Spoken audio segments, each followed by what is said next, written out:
ഞങ്ങളും ക്രൂശിക്കപ്പെട്ട ക്രിസ്തുവിനെ പ്രസംഗിക്കുന്നു. ദൈവ തിരുനാമത്തിന് മഹത്വം ഉണ്ടാകട്ടെ. വെളിപ്പാട് പുസ്തകം 20-ാം അധ്യായത്തിൻ്റെ 5ഉം 6ഉം വാക്യങ്ങൾ നമുക്ക് വായിച്ച് കേൾക്കാം. മരിച്ചവരിൽ ശേഷമുള്ളവർ 1000 ആണ്ട് കഴിയോളം ജീവിച്ചില്ല. ഇതൊന്നാമത്തെ പുനരുദ്ധാനം. ഒന്നാമത്തെ പുനരുദ്ധാനത്തിൽ പങ്കുള്ളവൻ ഭാഗ്യവാനും വിശുദ്ധനുമാകുന്നു. അവരുടെ മേൽ രണ്ടാം മരണത്തിന് അധികാരമില്ല. അവർ ദൈവത്തിനും ക്രിസ്തുവിനും പുരോഹിതന്മാരായി ക്രിസ്തുവിനോടുകൂടെ 1000 ആണ്ട് വാഴും. ഒന്നാമത്തെ പുനരുദ്ധാനത്തിൽ പങ്കുള്ളവൻ ഭാഗ്യവാനും വിശുദ്ധനുമാകുന്നു. വിശുദ്ധന്മാരുടെ പുനരുദ്ധാനമാണ് ഒന്നാമത്തെ പുനരുദ്ധാനം. ക്രിസ്തുവിൽ വാങ്ങിപ്പോയവരുടെ പുനരുദ്ധാനമാണ് ഒന്നാമത്തെ പുനരുദ്ധാനം. പുനരുദ്ധാനം എന്ന് പറഞ്ഞാൽ ഉയർത്തെഴുന്നേൽപ്പ്. ഉയർത്തെഴുന്നേൽപ്പ് 2 ഘട്ടങ്ങളായിട്ടുണ്ട്. 1 വിശുദ്ധന്മാരുടെ പുനരുദ്ധാനം, 2 പാപികളുടെ പുനരുദ്ധാനം. വിശുദ്ധന്മാരുടെ പുനരുദ്ധാനത്തിൽ പങ്കുകിട്ടുന്നത് ഭാഗ്യകരമായൊരു അനുഭവമാണ്. ഒന്നാമത്തെ പുനരുദ്ധാനത്തിൽ പങ്കുകിട്ടുക. ഒന്നാമത്തെ പുനരുദ്ധാനം, പ്രിയപ്പെട്ടവരെ, വളരെ വാസ്തവികമായ ഒരു സത്യം. നാം ഓരോരുത്തരും ഈ ഭൂമിയിൽ നിന്ന് കടന്നു പോകും. ഒരു ദിവസം നാം കടന്നു പോകും. നാം ഈ ഭൂമിയിൽ നിന്ന് മാറ്റപ്പെട്ടതിന് ശേഷം നമ്മുടെ ഈ മൺമയമായ ശരീരം മണ്ണോട് മണ്ണ് ലയിച്ചതിന് ശേഷം നാം ഒരു നാൾ ഉയർത്തെഴുന്നേൽക്കും. എവിടെയാണ് ഉയർത്തെഴുന്നേൽക്കുന്നത്, ഒന്നാമതാണോ രണ്ടാമതാണോ എന്ന് തീരുമാനിക്കുന്നത് നാം തന്നെയാണ്. വിശുദ്ധന്മാരുടെ നിലയിലാണോ ഞാൻ ഉയർത്തെഴുന്നേൽക്കുന്നത്, ഒന്നാമത്തെ പുനരുദ്ധാനത്തിലാണോ ഞാൻ ഉയർത്തെഴുന്നേൽക്കുന്നത്, അതോ ഞാൻ രണ്ടാമത്തെ പുനരുദ്ധാനത്തിലാണോ ഉയർത്തെഴുന്നേൽക്കുന്നത് എന്ന് തീരുമാനിക്കാനുള്ള അവകാശം നമുക്ക് തന്നെയാണ്. അത് വേറെ ആർക്കുമല്ല, അവനവന് തീരുമാനിക്കാം. എനിക്ക് ഒന്നാമത്തെ പുനരുദ്ധാനത്തിൽ പങ്ക് വേണമെങ്കിൽ ഞാനൊരു വിശുദ്ധനായി തീർന്നേ പറ്റുകയുള്ളൂ. വിശുദ്ധന്മാരുടെ ആ പുനരുദ്ധാനം അത് ആർക്കെല്ലാമാണ് ലഭിക്കുന്നത് എന്ന് നാം കഴിഞ്ഞ ചില അവസരങ്ങളിൽ ചിന്തിക്കുകയുണ്ടായി. ക്രിസ്തുവിൽ വാങ്ങിപ്പോയവർക്ക് വിശുദ്ധന്മാരുടെ പുനരുദ്ധാനത്തിൽ പങ്കു കിട്ടും. ഒന്നാമത്തെ പുനരുദ്ധാനത്തിൽ ക്രിസ്തുവിൽ മരിച്ചവർ, ക്രിസ്തുവിൽ ജീവിക്കുന്നവർ, ക്രിസ്തുവിൽ, ഇൻ ക്രൈസ്റ്റ്, ക്രിസ്തുവിലുള്ളവർ. രണ്ടാമത് ക്രിസ്തുവിനുള്ളവർ, ക്രിസ്തുവിന്, ദോസ് ബിലോങ് ടു ക്രൈസ്റ്റ്, ക്രിസ്തുവിനുള്ളവർ, ക്രിസ്തുവിന് അവകാശപ്പെട്ടവർ, ക്രിസ്തുവിനുള്ളവർ ഒന്നാമത്തെ പുനരുദ്ധാനത്തിൽ പങ്കു കിട്ടും. 3 കാത്തിരിക്കുന്നവർ ഒന്നാമത്തെ പുനരുദ്ധാനത്തിൽ പങ്കു കിട്ടും, കാത്തിരിക്കുന്നവർക്ക്. 4 ഒരുങ്ങിയിരിക്കുന്നവർക്ക് ഒന്നാമത്തെ പുനരുദ്ധാനത്തിൽ പങ്കു കിട്ടും. തനിക്കായി കാത്തു നിൽക്കുന്നവരുടെ രക്ഷയ്ക്കായി അവൻ രണ്ടാമത് പ്രത്യക്ഷനാകും എന്ന് ഇബ്രായ ലേഖനം 9-ാം അധ്യായത്തിൻ്റെ അവസാന ഭാഗത്ത് കാണുന്നത് കാത്തിരിക്കുന്നവർക്ക് ഒന്നാമത്തെ പുനരുദ്ധാനത്തിൽ പങ്കു കിട്ടും എന്നതിൻ്റെ വ്യക്തമായ തെളിവാണ്. കർത്താവായ യേശു ക്രിസ്തുവിൻ്റെ രണ്ടാമത്തെ വരവിൽ കർത്താവ് മധ്യാകാശത്ത് വരുമ്പോൾ വിശുദ്ധന്മാർ ഉയർത്തെഴുന്നേൽക്കും. ക്രിസ്തുവിനുള്ളവർ ഉയർത്തെഴുന്നേൽക്കും, ക്രിസ്തുവിലുള്ളവർ ഉയർത്തെഴുന്നേൽക്കും. കാത്തിരിക്കുന്നവർ ഉയർത്തെഴുന്നേൽക്കും, ഒരുങ്ങിയിരിക്കുന്നവർ ഉയർത്തെഴുന്നേൽക്കും. ഒരുങ്ങിയിരിക്കുന്നവർ എങ്ങനെ ഒരുങ്ങിയിരിക്കുന്നു? നാം കഴിഞ്ഞ പ്രാവശ്യം ചിന്തിച്ചു. ബുദ്ധിയുള്ള കന്യകമാർ ഒരുങ്ങിയിരുന്നു. അവരുടെ പാത്രത്തിൽ കൂടി എണ്ണ ഉണ്ടായിരുന്നു. അവർ മണവാളനോടുകൂടെ മണവറയിലേക്ക് പ്രവേശിച്ചു. ഒരുങ്ങിയിരുന്നവർ, ഒരുക്കമുള്ളവർ, എണ്ണയുമായി ഒരുക്കത്തോടെ കാത്തിരുന്നവർ. എന്നാൽ ഒരുക്കമില്ലാത്തവർ വെളിയിൽ നിൽക്കേണ്ടി വന്നു. പാത്രത്തിൽ കൂടി എണ്ണ കരുതാത്തവർ വെളിയിൽ പുറത്തു നിന്ന് കരയേണ്ടി വന്നു. അവർക്ക് വേണ്ടി വാതിൽ തുറന്ന് കിട്ടിയില്ല. സ്വർഗീയ വാതിൽ അവർക്ക് വേണ്ടി തുറന്ന് കിട്ടിയില്ല. മണവറയുടെ വാതിൽ അവർക്ക് വേണ്ടി തുറന്ന് കിട്ടിയില്ല. ഒരുങ്ങിയിരിക്കണം. ക്രിസ്തുവിലുള്ളവർ, ക്രിസ്തുവിനുള്ളവർ, കാത്തിരിക്കുന്നവർ, 4 ഒരുങ്ങിയിരിക്കുന്നവർ. 5-ാമത്തെ കാര്യമാണ് പുനരുദ്ധാനത്തിൽ, ഒന്നാമത്തെ പുനരുദ്ധാനത്തിൽ പങ്കുള്ളവർ ഭാഗ്യവാനാണ്, വിശുദ്ധനാണ്, വിശുദ്ധന്മാരാണ്. അവർക്ക് മാത്രമേ അതിൽ പങ്കു കിട്ടുകയുള്ളൂ. ഈ അവസരങ്ങളിൽ നാം അത് തുടരെ ചിന്തിച്ച് വരികയാണ്. വിശുദ്ധന്മാർക്ക് മാത്രമേ. ഈ ഭൂമിയിലെ നമ്മുടെ ജീവിതകാലത്ത് നാം ഓരോരുത്തരും വിശുദ്ധരായി തീരണമെന്നാണ് നമ്മുടെ കർത്താവ് ആഗ്രഹിക്കുന്നത്. വിശുദ്ധരായി തീരണം. ഒരു വിധത്തിൽ പറഞ്ഞാൽ ഈ ഭൂമിയിൽ ആയുഷ്കാലം എന്തിനാണെന്ന് ചോദിച്ചാൽ വ്യക്തമാണ്, നാം വിശുദ്ധരായി തീരുവാനാണ്.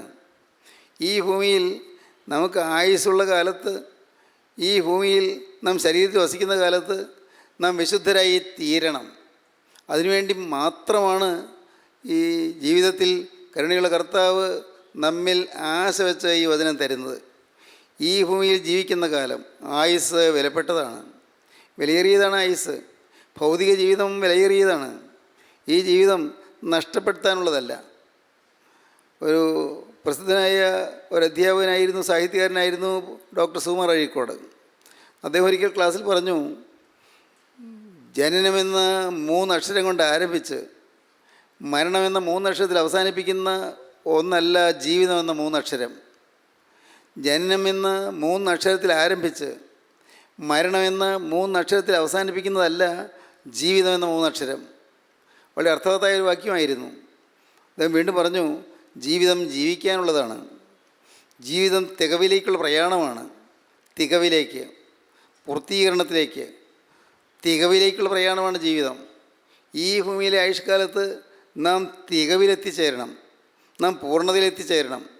ഈ ഭൂമിയിലെ ആയുഷ്കാലത്ത് നാം വിശുദ്ധരായി തീരണം. നമ്മുടെ ജീവിതത്തിൽ വിശുദ്ധി നാം സമ്പാദിക്കണം. നമുക്കറിയാം, വിശുദ്ധി സമ്പാദിക്കുക എന്നുള്ളത് അത് വളരെ ലളിതമായ കാര്യമാണ്, അതുപോലെ പ്രയാസമുള്ള കാര്യവുമാണ്. ലളിതമെന്ന് പറയാൻ കാരണം അതിനുവേണ്ടി ഒരു പൈസയും മുടക്കണ്ട എന്നാണ്. ഒരു പൈസയും മുടക്കേണ്ട ആവശ്യമില്ല, സൗജന്യമാണത്. വിശുദ്ധീകരണം ദൈവത്തിൻ്റെ പരിശുദ്ധാത്മാവ് തരുന്ന സൗജന്യമായ ഒരു അനുഗ്രഹമാണ്, സൗജന്യമാണ്. നമുക്കൊരു മുടക്കുമില്ല, പൈസ മുടക്കണ്ട. നമ്മുടെ ജീവിതത്തിൽ വിശുദ്ധീകരണത്തിന് വേണ്ടിയുള്ള ഒരു ദാഹവും വാഞ്ചയും ഉണ്ടായാൽ മതി. ക്രിസ്തുവിലുള്ള വിശ്വാസം, പരിശുദ്ധാത്മാവിലുള്ള വിശ്വാസം, ദൈവസ്നേഹത്തിലുള്ള വിശ്വാസം, നമ്മുടെ ജീവിതത്തിൽ വിശ്വാസത്തിൻ്റെ കെട്ടുറപ്പ് നമുക്ക് ഉണ്ടായിരുന്നാൽ മതി. നമുക്ക് വിശുദ്ധീകരണം അനുഭവിക്കാം. വിശുദ്ധീകരണം, എഡിഫിക്കേഷൻ എന്ന് പറയാം, സാങ്ക്ടിഫിക്കേഷൻ എന്ന് പറയാം, പ്യൂരിഫിക്കേഷൻ എന്ന് പറയാം, എല്ലാം ഒരേ ആശയം തന്നെ. വിശുദ്ധീകരണം, സാങ്ക്ടിഫിക്കേഷൻ, വിശുദ്ധീകരണം. അപ്പോസ്തലനായ പൗലോസ് ഒരു പരിശുദ്ധനായിരുന്നു, വിശുദ്ധനായിരുന്നു. അപ്പോസ്തലനായ പൗലോസ് ജീവിതത്തിൻ്റെ വിശുദ്ധിയെക്കുറിച്ചുള്ള അപ്പോസ്തലൻ്റെ കാഴ്ചപ്പാട് നാം അപ്പോസ്തലൻ്റെ ലേഖനങ്ങൾ വായിക്കുമ്പോൾ മനസ്സിലാകും. ആദ്യകാലങ്ങളിൽ അപ്പോസ്തലൻ പറഞ്ഞു, ഞാൻ വിശുദ്ധന്മാരിൽ ഒരുവനാണ് എന്ന്, ഞാൻ അപ്പോസ്തലന്മാരിൽ ഒരുവനാണ് എന്ന്. രണ്ടാമത് അപ്പോസ്തലൻ പറഞ്ഞു, ഞാൻ ദൈവം തിരഞ്ഞെടുത്ത അപ്പോസ്തലന്മാരിൽ ഒരുവനാണ് എന്ന്. മൂന്നാമത് അപ്പോസ്തലൻ പറഞ്ഞു, മരിക്കാറായപ്പോൾ മരണത്തോട് അടുത്ത് കിടക്കുമ്പോൾ, അപ്പോസ്തലൻ ജയിലിൽ കിടക്കുമ്പോൾ പറഞ്ഞു, ഞാൻ പാപികളിലേക്കും ഒന്നാമനാണ് എന്ന്. വിശുദ്ധിയുടെ വളർച്ച എങ്ങനെയാണ്? വിശുദ്ധിയുടെ വളർച്ച സ്വയം ബോധ്യമാകുന്നതാണ്, സ്വയം കണ്ടെത്തുകയാണ്, തന്നെ കണ്ടെത്തുകയാണ്. ദൈവത്തിന് സ്തോത്രം. നമ്മുടെ ജീവിതത്തിൽ നമുക്ക് ശരിയായ വെളിവുണ്ട് എന്ന് പറയുന്നത് നമ്മെ തന്നെ കാണുന്നതിലാണ്. വെളിവ്, ശരിയായ വെളിവ്, ശരിയായ വെളിച്ചം. എൻ്റെ യഥാർത്ഥ അവസ്ഥ എന്താണ് എന്ന് ഞാൻ കാണണം. എൻ്റെ യഥാർത്ഥമായ അവസ്ഥ എങ്ങനെയാണ്, എൻ്റെ ആത്മാവിൻ്റെ അവസ്ഥ എങ്ങനെയാണ് എന്ന് ഞാൻ തന്നെ ഗ്രഹിക്കണം. അതിലേക്ക് ഗ്രഹിക്കാൻ ദൈവത്തിൻ്റെ വചനം ഉതകും, ദൈവത്തിൻ്റെ വചനം സഹായകമാണ്. ദൈവത്തിൻ്റെ വചനം കേൾക്കുമ്പോൾ നമുക്ക് നമ്മെ തന്നെ ഒന്ന് സെൽഫ് അസസ് ചെയ്യാൻ സാധിക്കും. തനിയെ ഒന്ന് നമുക്ക് നമ്മെ തന്നെ ഒന്ന് കണക്കുകൂട്ടാൻ സാധിക്കും. എൻ്റെ ജീവിതം എങ്ങനെ നിൽക്കുന്നു, ദൈവത്തിൻ്റെ വചനപ്രകാരം എൻ്റെ ജീവിതം എവിടെ നിൽക്കുന്നു. ദൈവത്തിന് സ്തോത്രം. ഒരു സംഭവം വായിച്ചു. ഒരു വീട്, ആ വീടിൻ്റെ തൊട്ടടുത്ത് ഒരു വാടക വീടുണ്ട്. ഈ വീട്ടിൽ ഭാര്യയും ഭർത്താവ് ജോലിയുണ്ട്, കുഞ്ഞുങ്ങളുണ്ട്, കുഞ്ഞുങ്ങൾ സ്കൂളിൽ പോകും, ഭർത്താവ് ഓഫീസിൽ പോകും, ഭാര്യ വീട്ടിലെ കാര്യങ്ങളെല്ലാം നോക്കും. അടുത്ത വീട്ടിൽ പുതിയ താമസക്കാർ വന്നു, വാടകയ്ക്ക് പുതിയ താമസക്കാർ വന്ന് അവർ അവിടെ താമസം തുടങ്ങി. ഇവർക്ക് പരിചയമില്ല. മുമ്പ് അവിടെ സ്വന്തം വീട്ടിൽ താമസിക്കുന്ന ആ താമസക്കാർക്ക് പുതിയ വാടകയ്ക്ക് താമസിക്കുന്നവരെ പരിചയമില്ല. പക്ഷേ ഈ വീട്ടിൽ നിന്നുകൊണ്ട് അങ്ങോട്ട് നോക്കും, വാടകക്കാർ നോക്കും, വാടക വീട്ടിലേക്ക് നോക്കുമ്പോൾ അവിടെ അയയിൽ തുണികളെല്ലാം ഇങ്ങനെ വിരിച്ചിട്ടിരിക്കുന്നു. തുണികൾ. ഈ സ്ത്രീ ഒരു ദിവസം ഭർത്താവിനോട് പറഞ്ഞു, താണ്ടെ നമ്മുടെ അയൽവക്കത്ത് വന്നിരിക്കുന്ന വാടകക്കാർ തീരെ ശ്രദ്ധയില്ലാത്തവരാണ്. അവരുടെ ആ തുണിയൊക്കെ വിരിച്ചിട്ടിരിക്കുന്നത് എത്ര മോശമായിട്ടാണ്, വളരെ വൃത്തികെട്ട തുണികൾ. ഒന്ന് കഴുകിയിട്ട് എടുത്തിടാമായിരുന്നല്ലോ. ഒരു വിവേകമില്ലാത്തവർ, ഒരു വൃത്തിയില്ലാത്തവർ, തുണി കഴുകിയിട്ടല്ല തോരാനിട്ടിരിക്കുന്നത്. ഭർത്താവ് ഒന്നും വേണ്ടിയില്ല.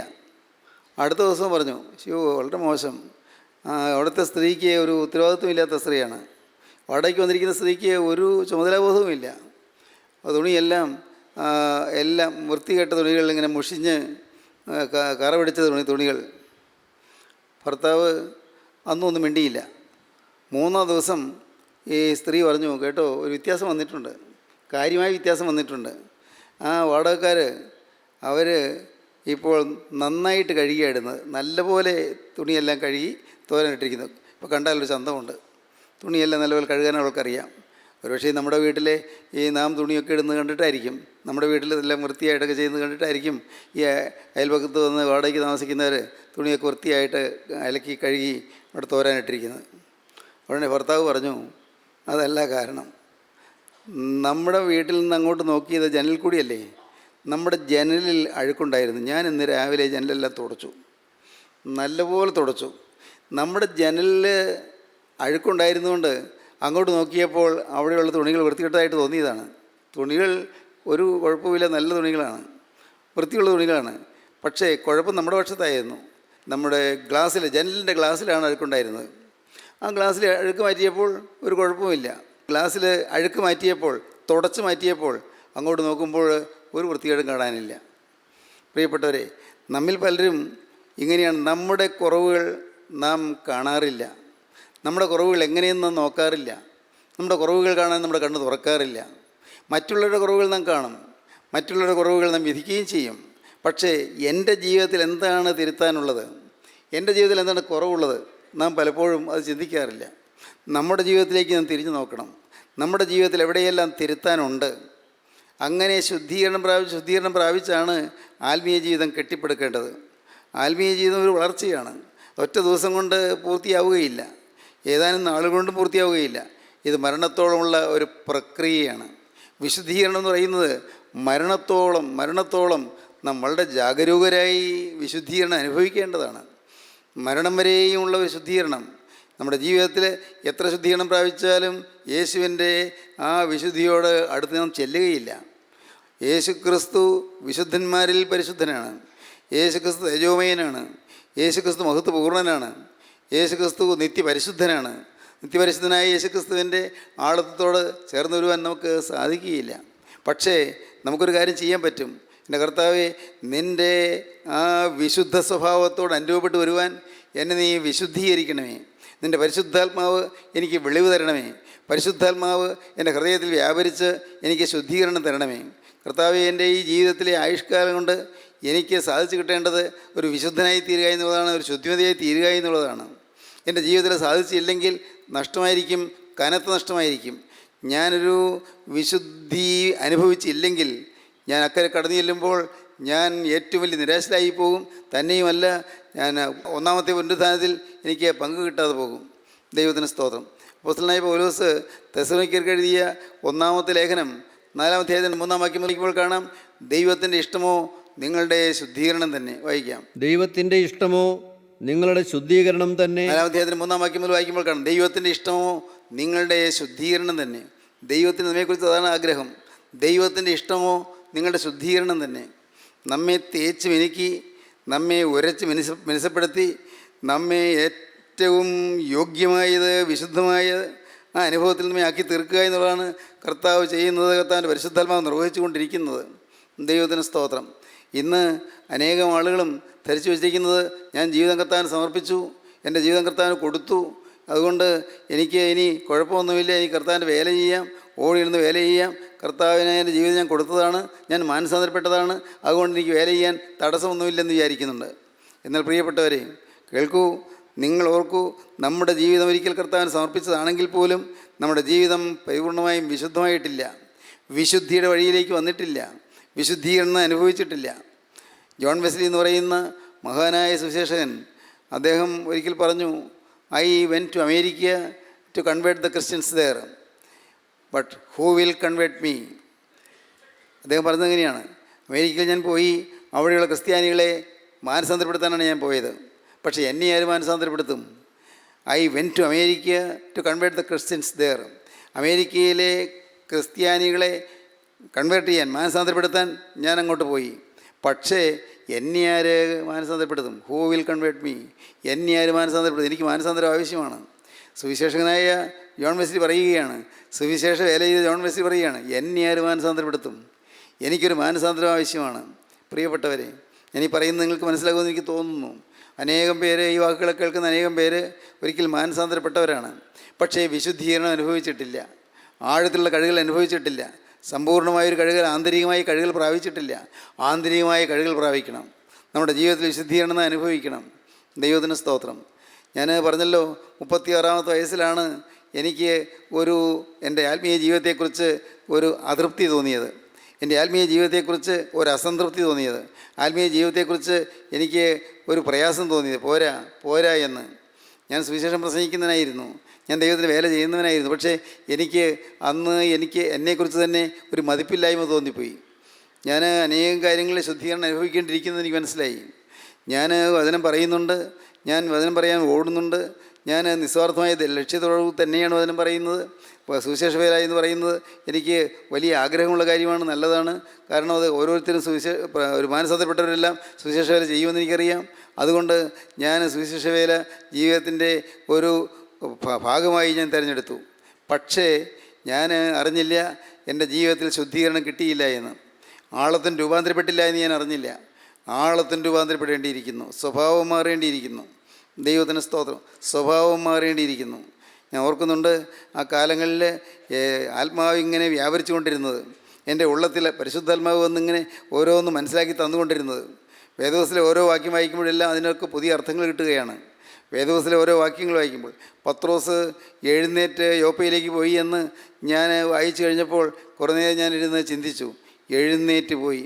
പത്രോസ് ഇരിക്കുകയായിരുന്നു, പത്രോസ് എഴുന്നേറ്റ് പോയി. എന്താണത്? പത്രോസ് എഴുന്നേറ്റു. ദൈവത്തിന് സ്തോത്രം. വെറും സാധാരണ ഒരു സ്റ്റേറ്റ്മെൻറ്റാണ്, സാധാരണ ഒരു പ്രസ്താവനയാണ്. പത്രോസ് എഴുന്നേറ്റു. അതിൽ പ്രത്യേകത ഒന്നുമില്ലല്ലോ. പക്ഷേ അത് എനിക്കൊരു പുതിയ ചിന്ത തന്നു, ഒരു പുതിയ അനുഭൂതി തന്നു. പത്രോസ് എഴുന്നേറ്റു. ഞാനും എഴുന്നേൽക്കേണ്ടിയിരിക്കുന്നു. ഞാൻ കിടക്കുകയാണ്, ഞാൻ ഇരിക്കുകയാണ്, ഞാൻ തളർന്നിരിക്കുകയാണ്, ഞാൻ വിശുദ്ധി അനുഭവിച്ചില്ല. എനിക്ക് പത്രോസ് ലീഹ എഴുന്നേറ്റു എന്ന് പറഞ്ഞ ആ ഒരൊറ്റ വാക്യത്തിൽ കൂടി എൻ്റെ ജീവിതത്തിലേക്ക് അരിച്ചരിച്ചു വന്നു ആത്മാവിൻ്റെ ആലോചനകൾ. ദൈവത്തിന് സ്തോത്രം. വീണ്ടും ഞാൻ വായിച്ചു, വേദവസത്തിൽ വായിച്ചു, കർത്താവിൻ്റെ മലപ്രസംഗത്തിൻ്റെ അവസാന ഭാഗം വായിച്ചു. കർത്താവേ കർത്താവേ, നിൻ്റെ നാമത്തിൽ ഞങ്ങൾ പ്രവചിക്കുകയും നിൻ്റെ നാമത്തിൽ ഭൂതങ്ങളെ പുറത്താക്കുകയും നിൻ്റെ നാമത്തിൽ വളരെ വീര്യപ്രവൃത്തികൾ പ്രവർത്തിക്കുകയും ചെയ്തില്ലയോ എന്ന് പലരും ആ നാളിൽ എന്നോട് പറയും. അധർമ്മം പ്രവർത്തിക്കുന്നവരെ, നിങ്ങൾ എന്നെ വിട്ടു പോവുകയും ഞാൻ ഒരു നാൾ നിങ്ങളെ അറിഞ്ഞിട്ടില്ല എന്ന് ഞാൻ അവരോട് തീർത്തു പറയും. എന്നെ വല്ലാതെ ചിന്തിപ്പിച്ചു. എന്താണ്? കർത്താവിൻ്റെ വചനം പറയുന്നു, കർത്താവേ കർത്താവേ എന്ന് വിളിക്കുന്നുണ്ട്. തന്നെയല്ല, നിൻ്റെ നാമത്തിൽ നിങ്ങൾ പ്രവചിച്ചു, കർത്താവിൻ്റെ വേല ചെയ്തു, നിൻ്റെ നാമത്തിൽ ഭൂതങ്ങളെ പുറത്താക്കി. കർത്താവിൻ്റെ വേലയാണ് ചെയ്തത്. ഭൂതങ്ങൾ പുറത്തായി. പ്രാർത്ഥിച്ചപ്പോൾ ചിലരിൽ നിന്ന് ഭൂതങ്ങൾ വിട്ടുപോയി. തന്നെയല്ല, ചില അത്ഭുതങ്ങൾ അടയാളങ്ങൾ നടന്നു, രോഗികൾക്ക് സൗഖ്യം വന്നു, പല അത്ഭുതങ്ങൾ നടന്നു. വചനം കേട്ട് ചിലർക്ക് മാനസാന്തരം വരികയും ചെയ്തു. കർത്താവേ കർത്താവേ, നിൻ്റെ നാമത്തിൽ ഞങ്ങൾ പ്രവചിക്കുകയും നിൻ്റെ നാമത്തിൽ വളരെ വീര്യപ്രവൃത്തി പ്രവർത്തിക്കുകയും നിൻ്റെ നാമത്തിൽ ഞങ്ങൾ ഭൂതങ്ങളെ പുറത്താക്കുകയും ചെയ്തില്ലയോ എന്ന് പലരും ആ നാളിൽ എന്നോട് പറയും. അധർമ്മം പ്രവർത്തിക്കുന്നവരെ, നിങ്ങൾ എന്നെ വിട്ട് പോകുകയും ഞാൻ ഒരു നാൾ നിങ്ങളെ അറിഞ്ഞിട്ടില്ല എന്ന് ഞാൻ അവരോട് തീർത്തു പറയും. അധർമ്മം ജീവിതത്തിൽ നിന്ന് പോയില്ല, പാവം ജീവിതത്തിൽ നിന്ന് പോയില്ല. അന്തരാത്മാവിൽ പാവം, അകത്ത് അശുദ്ധി, അകത്ത് അഴുക്ക്, ചിന്തയിൽ അശുദ്ധി, ചിന്തയിൽ അരുതാത്ത വികാരങ്ങൾ, അരുതാത്ത മോഹങ്ങൾ, അരുതാത്ത ജീവിതത്തിൽ ഒരിക്കലും വരാൻ പാടില്ലാത്തതായ ചില കാര്യങ്ങൾ, വൈരാഗ്യങ്ങൾ, പക, വിദ്വേഷം, ചിലരെക്കുറിച്ചുള്ളതായ മുൻവിധികൾ, ചിലരെക്കുറിച്ചുള്ളതായ ഇഷ്ടക്കേടുകൾ, മുഷിച്ചിലുകൾ എന്ന് വേണ്ട ചില കാര്യങ്ങളുടെ കടുംപിടുത്തങ്ങൾ, നിർബന്ധ ബുദ്ധികൾ, ഇതെല്ലാം ജീവിതത്തിലുണ്ടായിരുന്നു. ചിലപ്പോഴെല്ലാം എനിക്ക് തന്നെ നിയന്ത്രിക്കാൻ വയ്യാത്ത കോപമുണ്ടായിരുന്നു. അതിനെല്ലാം ഞാൻ ന്യായീകരണം കണ്ടെത്തിക്കൊണ്ടിരുന്നു. പ്രിയപ്പെട്ടവരെ, ഞാൻ മാനസാന്തരപ്പെട്ടവനായിരുന്നു താനും. ദൈവത്തിന് സ്തോത്രം. 36-ാമത്തെ വയസ്സിൽ ഈ വാക്യം വായിച്ച് ഞാൻ നെടുവീർപ്പിട്ടു. ഞാൻ അമ്പരപ്പിലായി. അപ്പോഴാണ് വീണ്ടും വായിക്കുന്നു, നിൻ്റെ ആദ്യ സ്നേഹം വിട്ടുകളഞ്ഞു എന്ന് ഒരു കുറ്റം നിന്നെക്കുറിച്ച് പറയുവാനുണ്ട്. ആദ്യ സ്നേഹം വിട്ടുകളഞ്ഞു എന്ന് ഒരു കുറ്റം നിന്നെക്കുറിച്ച് പറയുവാനുണ്ട്. ആകയാൽ നീ ഏതിൽ നിന്ന് വീണിരിക്കുന്നോർത്ത് മാനസാന്തരപ്പെട്ട് നിൻ്റെ ആദ്യത്തെ പ്രവൃത്തി ചെയ്യുക. അല്ലാഞ്ഞാൽ ഞാൻ വരികയും നീ മാനസാന്തരപ്പെടാഞ്ഞാൽ നിൻ്റെ നിലവിളക്ക് അതിൻ്റെ നിലയിൽ നിന്ന് നീക്കുകയും ചെയ്യും. ആത്മാവ് സഭകളോട് പറയുന്നതെന്ന് ചെവിയുള്ളവൻ കേൾക്കട്ടെ. സ്തോത്രം. വളരെ ഗൗരവമേറിയ വാക്യമാണ്. ആദ്യ സ്നേഹം വിട്ടുകളഞ്ഞു. ശരിയാണ്, എനിക്ക് മനസ്സിലായി. ആദ്യകാലത്തുണ്ടായിരുന്ന എരിവ് കുറഞ്ഞുപോയി, ഞാൻ അറിഞ്ഞില്ല. ആദ്യകാലത്തുണ്ടായിരുന്ന തീക്ഷ്ണത കുറഞ്ഞുപോയി, ഞാൻ അറിഞ്ഞില്ല. ആദ്യകാലത്തുണ്ടായിരുന്ന ദൈവവേലയ്ക്ക് വേണ്ടിയുള്ളതായി വാഞ്ച കുറഞ്ഞുപോയി, ഞാൻ അറിഞ്ഞില്ല. ആദ്യകാലത്ത് ഒരു ചെറിയ നീരസം വരുമ്പോഴേക്കും ദൈവത്തിൻ്റെ ഇരുന്ന് കരയുമായിരുന്നു, അത് മാറിപ്പോയി. ഇപ്പോൾ വലിയ ഗൗരവം തോന്നുന്നില്ല. ഒരു ഇഷ്ടക്കുറവ് വന്നാൽ ദൈവത്തിൻ്റെ ഇരുന്ന് അപ്പോൾ തന്നെ ഇന്ന് കരഞ്ഞ് കർത്താവെ ക്ഷമിക്കണമെന്ന് പറയുമായിരുന്നു. പിന്നെ ആയപ്പോൾ അതിൻ്റെ എല്ലാം ആ തീക്ഷ്ണത കുറഞ്ഞു വന്നു. ദൈവത്തിന് സ്തോത്രം. ആദ്യ സ്നേഹം കുറഞ്ഞുപോയി. ദൈവത്തിൻ്റെ വലിയ നാമം മഹത്വപ്പെടട്ടെ. സഹോദരങ്ങളെ, ഇന്ന് ഈ വാക്കുകളെ കേൾക്കുന്ന എൻ്റെ ബഹുമാന്യ സഹോദരി സഹോദരന്മാരെ, നിങ്ങൾ നോക്കൂ, നിങ്ങൾക്ക് ശുദ്ധീകരണം അനുഭവിക്കണ്ടേ? ശുദ്ധീകരണം അനുഭവിച്ച് വിശുദ്ധരായി തീരണ്ടേ? ഒന്നാമത്തെ പുനരുത്ഥാനത്തിൽ പങ്ക് നിങ്ങൾ കിട്ടണ്ടേ? വിശുദ്ധരായി തീരുവീൻ. ദൈവത്തിന് സ്തോത്രം. വിശുദ്ധരായി തീരുവീൻ. ഒരു കറയും കളങ്കവുമില്ലാതെ, ദൈവമേ, ഒരു അഴുക്കിൻ്റെ അംശം പോലും ഇല്ലാതെ നാം പൂർണ്ണ വിശുദ്ധരാകാൻ കർത്താവ് ആഗ്രഹിക്കുന്നു. ഒരു കറയും കളങ്കവും ഇല്ലാത്തവരായി നിഷ്കളങ്കരായി നിൽപ്പാൻ കർത്താവ് നമ്മെക്കുറിച്ച് ആഗ്രഹിക്കുന്നു. നമ്മുടെ മനോഭാവം പോലും വിശുദ്ധമായി തീരണം. മനോഭാവം പോലും വിശുദ്ധമായി തീരണം. നമ്മുടെ ചിന്താഗതികൾ വിശുദ്ധമായി തീരണം. നമ്മുടെ ലക്ഷ്യങ്ങൾ വിശുദ്ധമായി തീരണം. നമ്മുടെ ലാക്കുകളിൽ വിശുദ്ധമായി തീരണം. നമ്മുടെ ആഗ്രഹങ്ങൾ വിശുദ്ധമായി തീരണം. നമ്മുടെ ആശകൾ, നമ്മുടെ പ്രതീക്ഷകൾ വിശുദ്ധമായി തീരണം. നിസ്സാര കാര്യമല്ലേ പറഞ്ഞത്? ലക്ഷ്യങ്ങൾ വിശുദ്ധമായി തീരണം. ദൈവത്തിന് സ്തോത്രം. വിശുദ്ധിയുടെ ഒരു പര്യായമായി നാം തീരണം. എൻ്റെ ദൈവമേ, ഇത് നിസ്സാര കാര്യമല്ല. നിങ്ങളിന്ന് ഇത് കേട്ടുകൊണ്ടിരിക്കുമ്പോൾ നിങ്ങൾ കർത്താവിനോട് പറയണം, കർത്താവേ, എനിക്ക് ഒരു ശുദ്ധിമതിയായി തീരണം. ഇത്രയും കാലം ഞാൻ വിശുദ്ധി അനുഭവിച്ചില്ല. എൻ്റെ നാഥാ, ഇത്രയും കാലം ഞാൻ കോപത്തിൻ്റെ അടിമയായിരുന്നു. ഇത്രയും കാലം ഞാൻ അഴുക്കിൻ്റെ അടിമയായിരുന്നു. അശുദ്ധ വികാരങ്ങളും മ്ലേച്ഛ മോഹങ്ങളും കർത്താവേ എൻ്റെ ജീവിതത്തിലുണ്ടായിരുന്നു. എൻ്റെ ഒരു അവയവത്തിന്മേലും എനിക്ക് നിയന്ത്രണം ഉണ്ടായിരുന്നില്ല. അവയവങ്ങളുടെ മേൽ നിയന്ത്രണം ഉണ്ടായിരുന്നില്ല. എനിക്ക് ദുര്യാഗ്രഹം കലശലായിട്ടുണ്ടായിരുന്നു. കർത്താവേ, എനിക്ക് ദുര്യാഗ്രഹം മാത്രമല്ല, എനിക്ക് സ്വാർത്ഥതയുണ്ടായിരുന്നു. സ്വാർത്ഥത, തൻകാര്യം. എൻ്റെ കർത്താവേ, എനിക്ക് മറ്റുള്ളവരെനിക്ക് തരണം എന്നുള്ളതല്ലാതെ അങ്ങോട്ട് കൊടുക്കണമെന്ന് എനിക്ക് തോന്നിയിരുന്നില്ല. കർത്താവേ, തെറ്റുപറ്റിപ്പോയി. ദൈവത്തിന് സ്തോത്രം. പ്രിയപ്പെട്ടവരെ, നിങ്ങൾക്ക് ഇത് കേട്ടുകൊണ്ടിരിക്കുമ്പോൾ തന്നെ നിങ്ങൾക്ക് നിങ്ങളെ തന്നെ കാണാം. ദൈവത്തിൻ്റെ ഇഷ്ടമോ നിങ്ങളുടെ ശുദ്ധീകരണം തന്നെ. ദൈവത്തിന് സ്തോത്രം. ശുദ്ധീകരണം പ്രാപിക്കുക. എൻ്റെ കർത്താവേ, ശുദ്ധീകരണം പ്രാപിക്കുക. യേശു ക്രിസ്തുവിനെക്കുറിച്ച് ആഗ്രഹിക്കുന്നത് നാം ശുദ്ധീകരണം പ്രാപിക്കണമെന്നുള്ളതാണ്. നാം വിശുദ്ധരായിത്തീരണമെന്നുള്ളതാണ്. വിശുദ്ധന്മാർക്ക് മാത്രമാണ് സ്വർഗ്ഗരാജ്യത്തിലെ അവകാശം. വിശുദ്ധന്മാർ മാത്രമേ അവിടെ കടന്നു ചെല്ലുകയുള്ളൂ. എഴുതുക, ഇന്നു മുതൽ കർത്താവിൽ മരിക്കുന്ന വ്രതന്മാർ ഭാഗ്യവാന്മാർ. യേശു ക്രിസ്തുവിൽ മരിക്കണമെങ്കിൽ യേശു ക്രിസ്തുവിൽ ജീവിക്കണം. യേശു ക്രിസ്തുവിൽ ജീവിക്കുന്നുവെങ്കിൽ യേശു ക്രിസ്തുവിൽ വിശുദ്ധരായി തീരണം. ദൈവത്തിന് സ്തോത്രം. ഇബ്രായ ലേഖനം 12-ാം അധ്യായം 14-ാം വാക്യം നമുക്ക് വായിക്കാം. ഇബ്രായ ലേഖനം 12-ാം അധ്യായം 14-ാം വാക്യത്തിൽ ഇതിനെക്കുറിച്ച് കുറച്ചുകൂടി വിശദമായ ഒരു വിശദീകരണം നമുക്ക് കാണാൻ സാധിക്കും. എല്ലാവരോടും സമാധാനം ആചരിച്ച് ശുദ്ധീകരണം പ്രാപിപ്പാൻ ഉത്സാഹിപ്പീൻ. ശുദ്ധീകരണം കൂടാതെ ആരും കർത്താവിനെ കാണുകയില്ല. ശുദ്ധീകരണം കൂടാതെ ആരും കർത്താവിനെ കാണുകയില്ല. എല്ലാവരോടും സമാധാനമായി ആചരിക്കുക. ശുദ്ധീകരണം പ്രാപിപ്പാൻ ഉത്സാഹിപ്പീൻ. എല്ലാവരോടും സമാധാനമായിരിക്കുക. ആരോടും പിണങ്ങരുത്. ആരോടും അകൽച്ച പാടില്ല. ആരെയും തരം താഴ്ത്തി കാണരുത്. എല്ലാവരെയും നാം ബഹുമാനിച്ചു കൊള്ളണം. കഴിവുള്ള ഉപകാരം നാം ചെയ്തു കൊള്ളണം. ദൈവത്തിന് സ്തോത്രം. നമ്മെ തന്നെ മറന്ന ഉപകാരം ചെയ്യണം. ദൈവമേ, ഇതെല്ലാം നിസ്സാര കാര്യങ്ങളല്ലല്ലോ. നമ്മെ തന്നെ മറന്ന ഉപകാരം ചെയ്യണം. നമ്മുടെ സ്വന്തം നന്മകൾ മറന്ന് നാം മറ്റുള്ളവരുടെ നന്മ ആഗ്രഹിക്കണം.